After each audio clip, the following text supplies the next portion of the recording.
5-6 വർഷമായി അതുകൊണ്ട് പ്രമേഹരോഗമുണ്ട്. മിക്കവാറും പ്രമേഹരോഗമുള്ളവരുടെ കണ്ണുകൾക്ക് ഡയബറ്റിക് റെറ്റിനോപ്പതി എന്ന രോഗം പിടിപെടാറുണ്ട്. തുടക്കത്തിൽ കണ്ണുകൾക്ക് ചുവട്ടുകിടന്ന വേദനയോ ഒന്നും ഉണ്ടാവില്ല. പക്ഷെ കുറച്ചു കഴിഞ്ഞാൽ കണ്ണുകളിൽ കറുത്ത താരകൾ വന്ന് കണ്ണുകളുടെ കാഴ്ചശക്തി കുറയും. അതുകൊണ്ട് ആദ്യം കണ്ണുകളുടെ സ്ക്രീനിംഗ് ടെസ്റ്റ് നടത്തണം. ഇത് എല്ലാ ശനിയാഴ്ചയും ഹിന്ദുജന്റെ ആശുപത്രിയിൽ നടക്കുന്നുണ്ട്. ഡയബറ്റിക് റെറ്റിനോപ്പതി നേരത്തെ തെറാപ്പിയിലൂടെ പരിഹരിക്കാം. അന്ധത മുഖ്യത ആരോഗ്യ വകുപ്പ് ദേശീയ അന്ധത നിവാരണ പരിപാടിയുടെ ഭാഗമായി ആരംഭിക്കുന്നത്.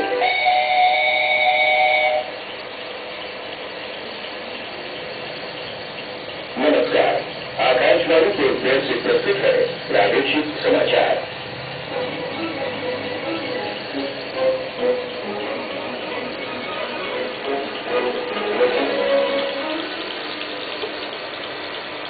द्वीप समूह में आज गुरु नानक जयंती मनाई जा रही है। एनजीओज एसोसिएशन का हीरक जयंती समारोह कल पोर्टब्लेयर में आयोजित हुआ।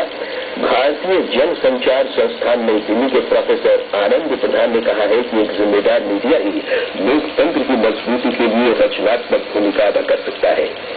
द्वीप समूह में पहली बार नीलद्वीप में साल्ट वाटर फिश एंगलिंग प्रतियोगिता का आयोजन किया जा रहा है और अखिल भारतीय सहकारी सप्ताह के उपलक्ष्य में द्वीप समूह के विभिन्न भागों में कार्यक्रमों के आयोजन हो रहे हैं।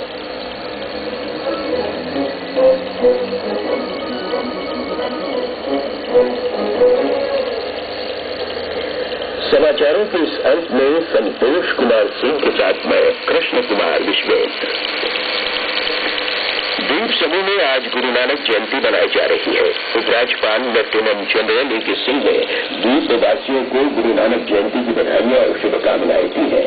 अपने संदेश में उन्होंने कहा है कि गुरु नानक देव जी एक ईश्वर के उपदेशक तथा महान संत थे। उपराज्यपाल ने द्वीपवासियों के बीच शांति और सद्भाव बनाए रखने की कामना की है। सिखों के पहले गुरु गुरु नानक देव जी की जयंती के अवसर पर आज कई कार्यक्रम रखे गए हैं। मुख्य समारोह पोर्टब्लेयर के गुरुद्वारा डॉक्टर दीवान सिंह में रखा गया है, जहां भोग अखंड पाठ सुबह 8:30 बजे आरंभ होगा। आषाढ़ी पार और कीर्तन सुबह 8:30 बजे से दिन में 2:30 बजे तक चलेंगे। गुरु का लंगर दिन में 12 बजे से होगा। गुरु नानक जयंती के सिलसिले में डॉक्टर दीवान सिंह गुरुद्वारा में 14 नवंबर को पूजा पाठ किया जा रहा है। द्वीप समूह के अराजपत्रित सरकारी कर्मचारी संघ एनजीओज एसोसिएशन का हीरक जयंती समारोह पोर्टब्लेयर के डॉक्टर बी.आर. अम्बेडकर सभागार में कल शुरू हुआ।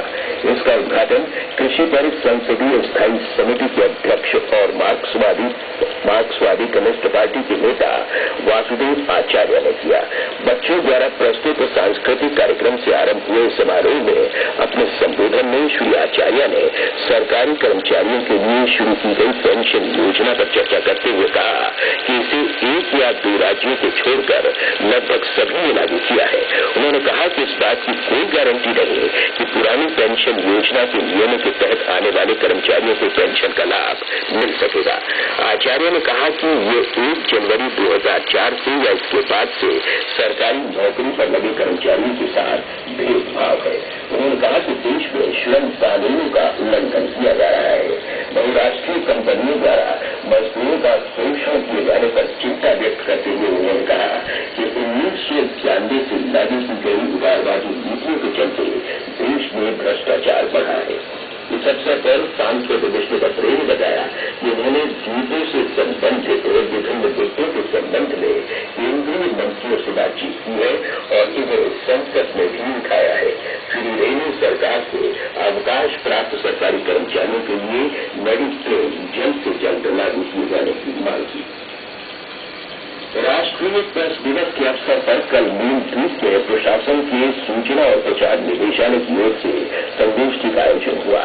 भारतीय जन संचार संस्थान नई दिल्ली के प्रोफेसर आनंद प्रधान इस मौके पर मुख्य अतिथि थे। उन्होंने अपने संबोधन में कहा कि एक जिम्मेदार मीडिया ही लोकतंत्र की मजबूती के लिए रचनात्मक भूमिका अदा कर सकता है। इसके लिए जरूरी है कि मीडिया आत्मनिरीक्षण से गुजरते हुए खुद आचार संहिता तैयार करे। प्रोफेसर प्रधान ने कहा कि समय रहते यदि प्रिंट मीडिया ने नए प्रयोग कर अपने कलेबर में नयापन लाने का प्रयास नहीं किया तो भविष्य में चुनौतियों का सामना करना मुश्किल हो जाएगा। कार्यक्रम के आरंभ में प्रशासन के सूचना अधिकारी वी.के. मिश्रा ने प्रेस दिवस के मुख्य विषय पर प्रकाश डालते हुए कहा कि जन कल्याण के लिए मीडिया की महत्वपूर्ण भूमिका है। सीखने की प्रक्रिया जारी रखकर ही लक्ष्य हासिल किए जा सकते हैं। कार्यक्रम में अमृत सागर पत्रिका के संपादक के दत्ता, दूरदर्शन से बढ़ते प्रतिनिधि रविन्द्रन, आकाशवाणी के उप निदेशक समाचार दुर्ग विजय सिंह दीप, लघु समाचार पत्र के महासचिव कराईकल पल्लवन, पत्रकार महेश और राजगोपाल ने भी अपने विचार व्यक्त किए। कार्यक्रम की अध्यक्षता नीमपुर के जिला परिषद सदस्य शिव कुमार दास ने की। उन्होंने अपने संबोधन में नीमपुर में कृषि आधारित और पर्यावरण के अनुकूल पर्यटन को बढ़ावा देने पर जोर दिया। संगोष्ठी में मीडिया प्रतिनिधियों के अलावा पंचायती राज प्रतिनिधियों ने भी हिस्सा लिया। सूचना अधिकारी वी.के. मिश्रा के नेतृत्व में नीम गया मीडिया प्रतिनिधियों का दल आज शाम को वापस लौटेगा।